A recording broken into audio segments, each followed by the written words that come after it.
welcome to this week's Headed for the Future. I'm your host, Allison Criddle. This week, I'll be interviewing a realtor, Larry Rasmussen, about our growing community. I'll have a special segment on how the students at CHS feel about our smoking lounge, a cooking segment, and a few other little surprises.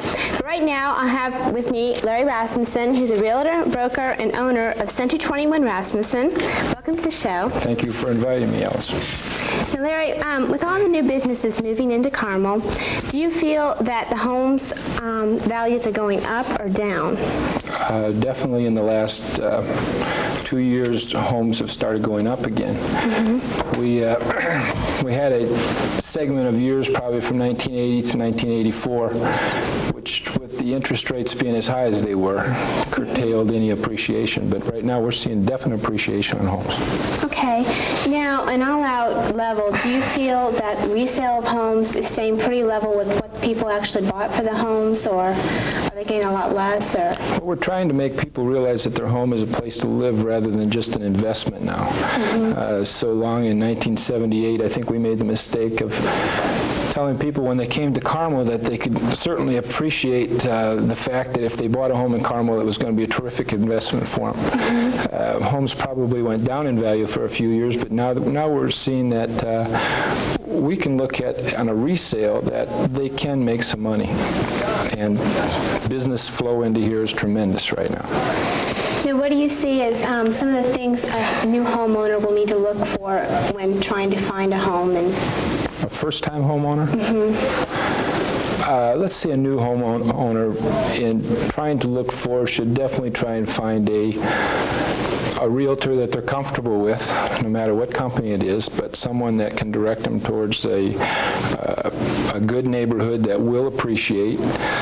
New homeowners should be aware of whether the home has got city utilities or it's on a septic or a well, how old the property is for deferred maintenance, and also things like what school system is it going to feed into? We sell schools. We sell the Carmel schools extremely hard within my company at Century 21 Rasmussen. I think 72% of our sales are Carmel homes. So we direct a lot of our traffic, as you well know, to Carmel properties. All right.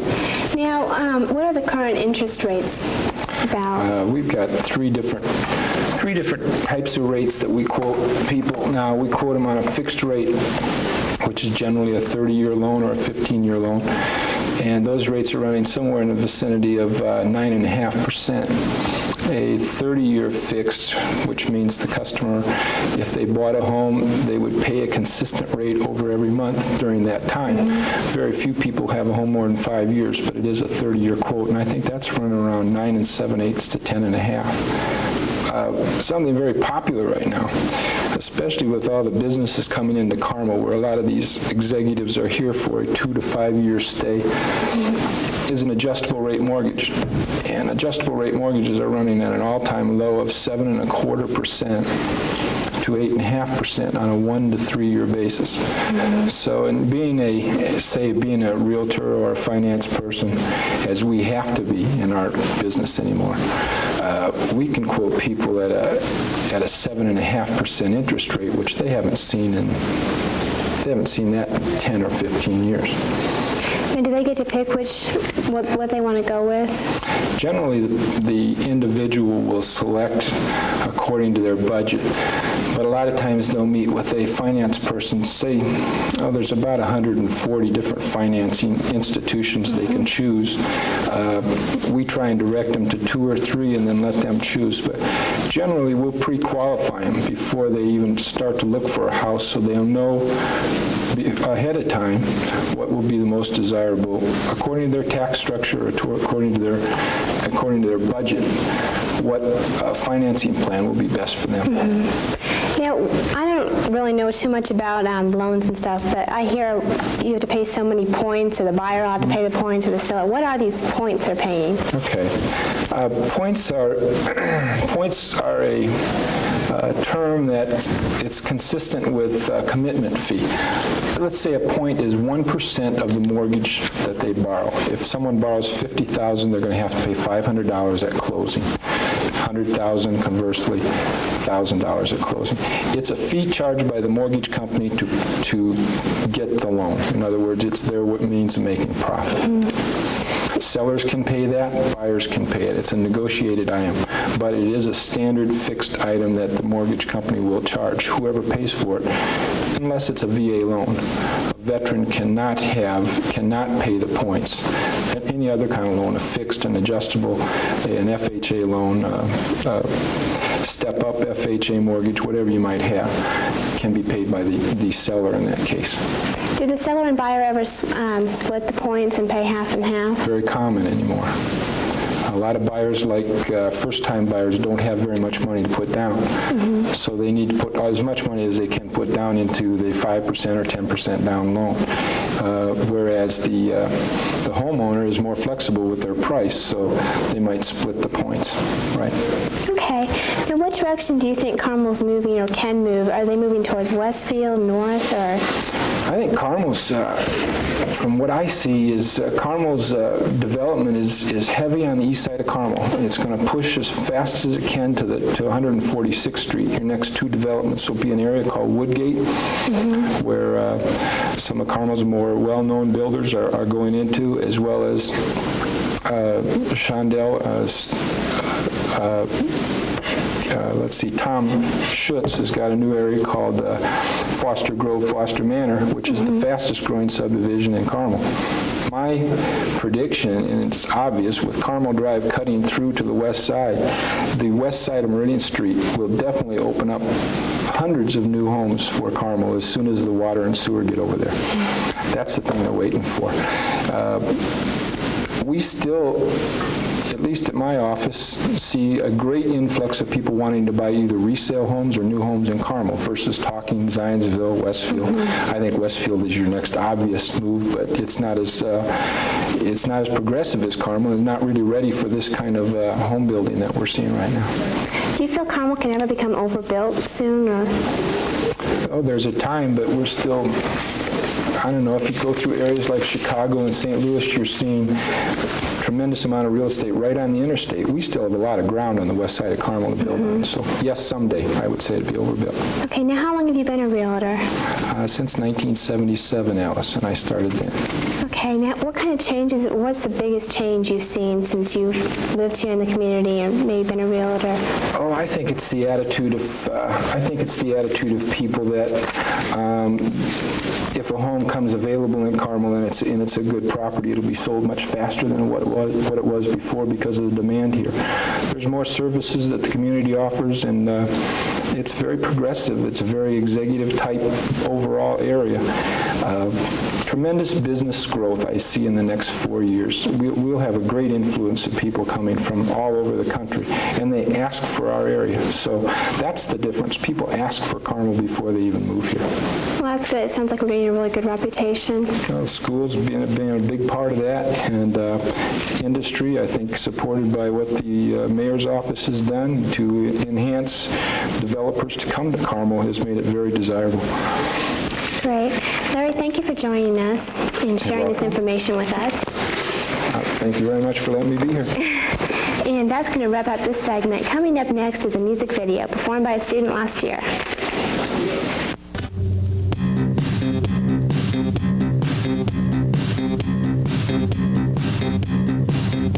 I'm Doug Moffat, and that was a music video yesterday by the Beatles, produced by former student Craig Tornquist.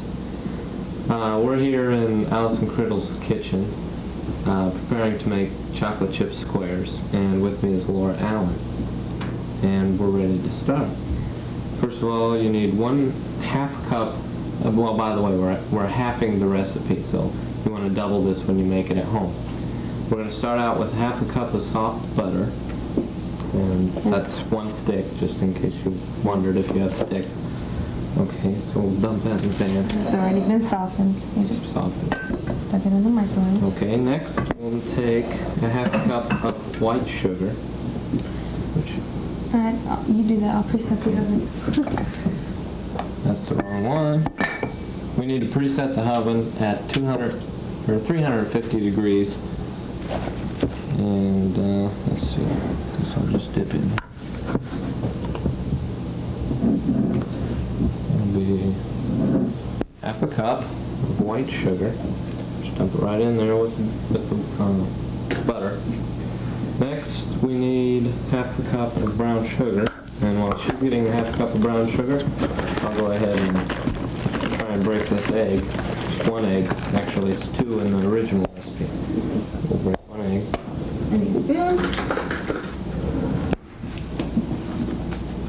And no shells. Okay.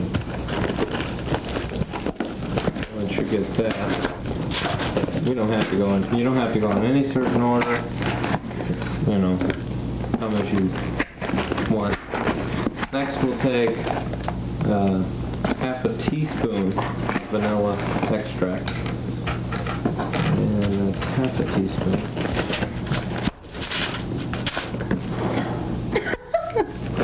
Pour it in there.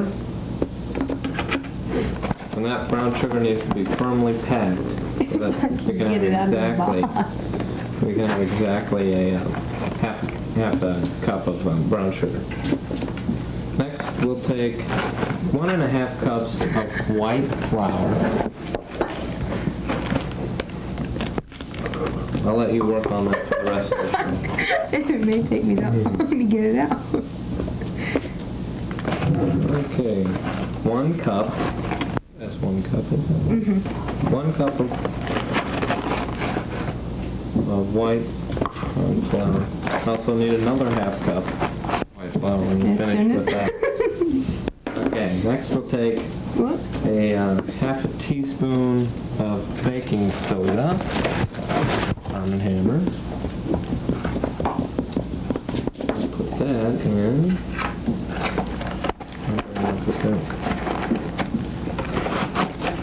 I think I did it. Dig in here and get some.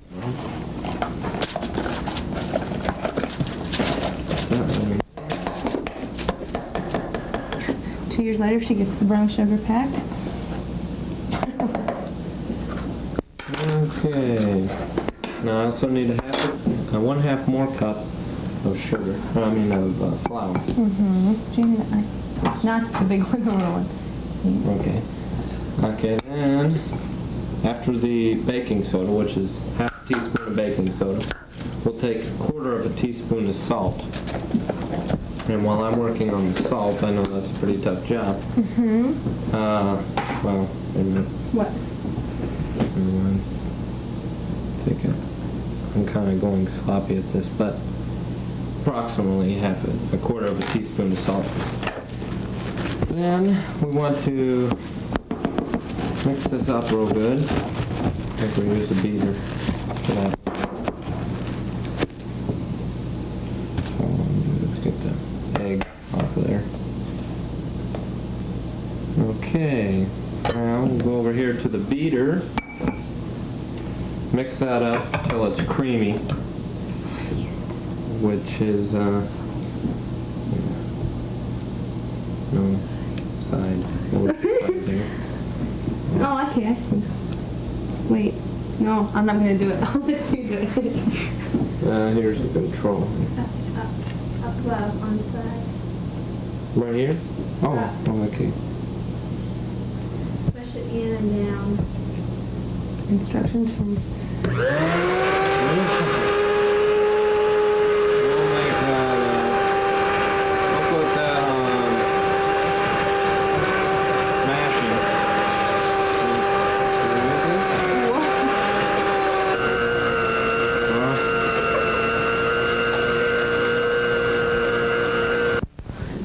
Okay, we'll get that stopped. I'll bring it up. Clean off these beaters.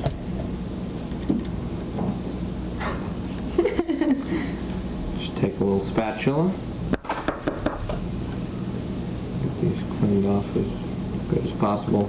And then if you have any kids or something, you might want to let them lick some of this. That's what I always like to do when I was a kid. Let's see. I remember I used to bug my mom about that. And one day I went in the kitchen and she was mixing something in a bowl and it was white and I thought it was whipped cream, and so I started whining around for a bite of it, and So she got the biggest spoon she could find and put as much of it on there as she could, and she stuffed it in my mouth, and I found out that it was mayonnaise. Oh. And that stopped me from... Yeah, I can see that. I always used to fight with my mom because she always wanted it too. And I didn't think that was quite fair. I'm sure that when she was a kid, her mom let her. Well, I don't know if they had beaters back then, but anyway, I'm sure she let her. No offense. Believe it. You know, I might want to clean these a little better. We're just kind of moving right along. Next. This is purely optional. We're going to put in some. Chop them up. Yeah, we're going to chop these up here and put in some pecans. We're going to put in some pecans, chopped up.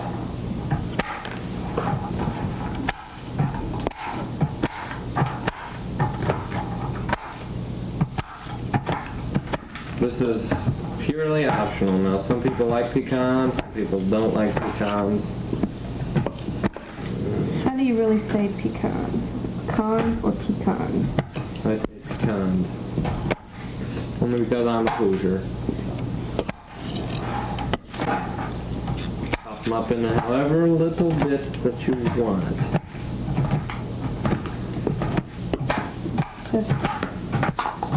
And we're going to use about half a cup. Oh, I didn't mean to throw that at you.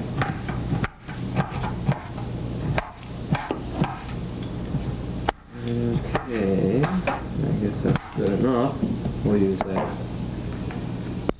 Get your half cup out here, and we'll scoop them on in here.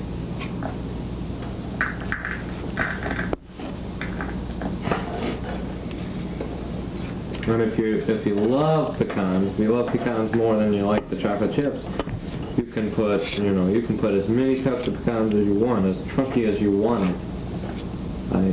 I'm not a particular fan of pecans, so usually I don't put these in mine, but some people do. Since we have them, we'll put.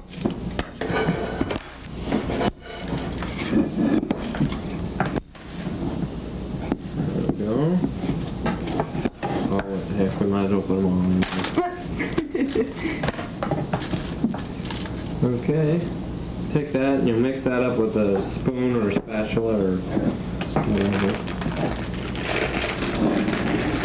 Then you take 6 ounces approximately, or approximating because we are halving the recipe.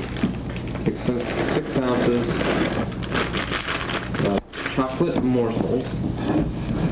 Mix those in.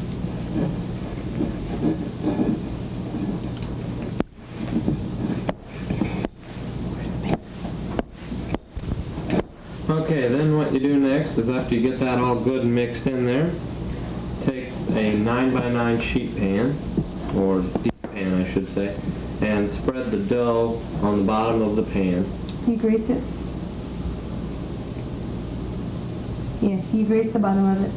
You do Yeah. grease the bottom. Grease the bottom of it. Grease the bottom of the pan So it doesn't stick. so that it doesn't stick, and you spread the dough on the bottom of the pan.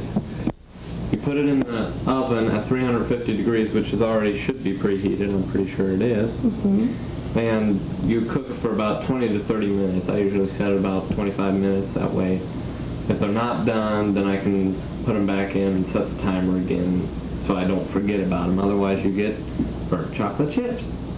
And we have our finished product here. We're quick at this. Mm-hmm. This is what you get, chocolate chip squares. And we might as well go ahead and try one because Yes, we they might as look well. so good. They sure do.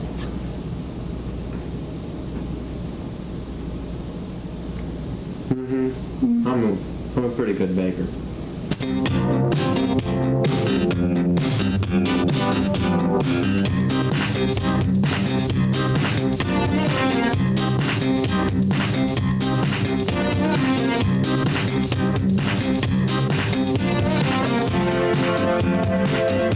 Hello, Matt Wright, head Lighting for the Future. We're here in the cafeteria, as you can see, interviewing people on do they or do they not agree with the smoking lounge bill. You, sir. Over here. What's your name? Steve. Okay, Steve, can you tell us, Scott. wait a second, this is just a simple question here. Do you agree or do you not agree with the smoking lounge bill that allows, let me restate the smoking lounge bill, it allows students to only smoke during passing periods, not during passing periods at all, not at all, and to only be smoking during lunch and before and after school. Do you agree with this or not? Can you give your comments on that? No, I can't. Ask Scott. We're here. What's your name, sir? Scott. Okay, Scott, can you tell us, do you agree with the smoking lounge bill which prohibits students to smoke during passing periods only before and after school, and during lunch can they smoke? Can you tell me if you agree or do not agree with this? I agree. You agree with it? Yeah. Do you have any reasons why? I don't know. Okay, thank you, sir. I think this bill's okay because it'll clean up the school a lot, but on the other hand, I think it doesn't really harm students if they have to smoke between periods either. All right, So I don't really have a stand on the issue. Okay, thank you, sir. Can you tell us your name, please? Amy Strew. Amy, can you tell us if you agree with the smoking lounge bill? Do you know what the smoking lounge bill is? No, I don't. Smoking lounge bill prohibits students to smoke between passing periods, and they can only smoke before and after school and during lunch. Do you agree with this, or give me reasons why? Well, I really don't have an opinion on it. Okay, let's put it this way. Would you like to go out? Would you like people to mess up the school? Do you want them to come inside and smoke, or what's your basic opinion? Can you tell us anything on it? Well, I don't want them in here messing it up. So I guess if they don't let them smoke between periods and stuff, then they're just going to come in here and do it. I don't know. Yeah, and then they'll get to spit it and all that kind of stuff. Okay, we're going to get someone else now. Matt! Ready? No! Matt! No! You're going to look like you're saying no. On air. On air. No. Matt, don't. Don't! Not a really embarrassing question. What are you doing? What are you asking? I don't... Okay, now, just, Miss, can you tell us your name, please? Julie. Julie, can you tell us if you agree with the smoking lounge bill, which prohibits students to smoke between passing periods and allows them only smoke before and after school and during lunch? Do you agree with this, and can you give me reasons why? No, because I think that would just cause problems. I think that they should still have the smoking lounge because people will smoke anyways in bathrooms during class and stuff. Okay, thank you very much.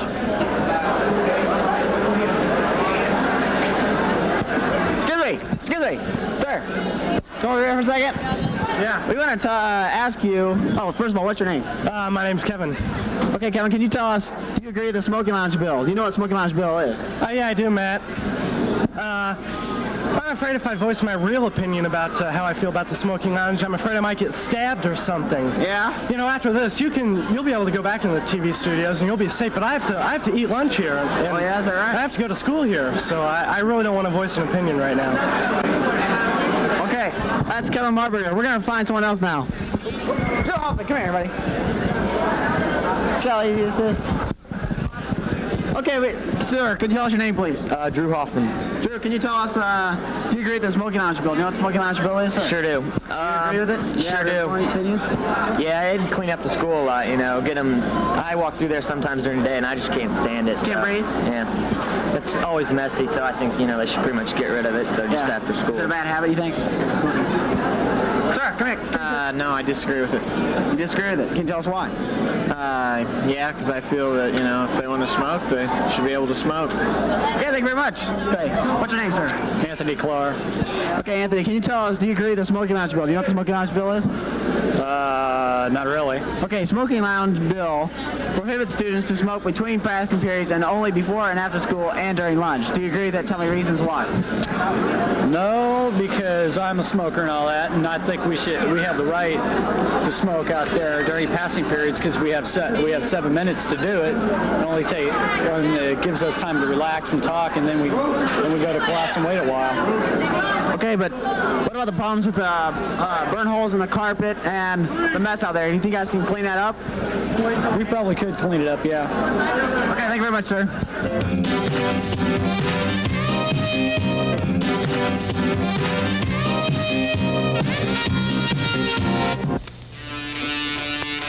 Have you you ever wanted to be in the limelight? Do you have the luck of never being cast? Or do you just love theater, but don't want to be on stage? Then maybe you should be a technician. You don't have to work any shows. You can just do setup or second instruction. If you are interested, see your counselor about tech theater, or stop by after school in the auditorium. Tech theater, a proud part of the Performing Arts Department family. Well, this wraps up yet another episode of Headed for the Future. I'd like to thank special guest Larry Rasmussen and Matt Wright for reporting to us on how CHS students feel about the proposed smoking lounge bill. We'll let you know what happens. Once again, thanks for watching. We'll see you next week with a special Thanksgiving episode.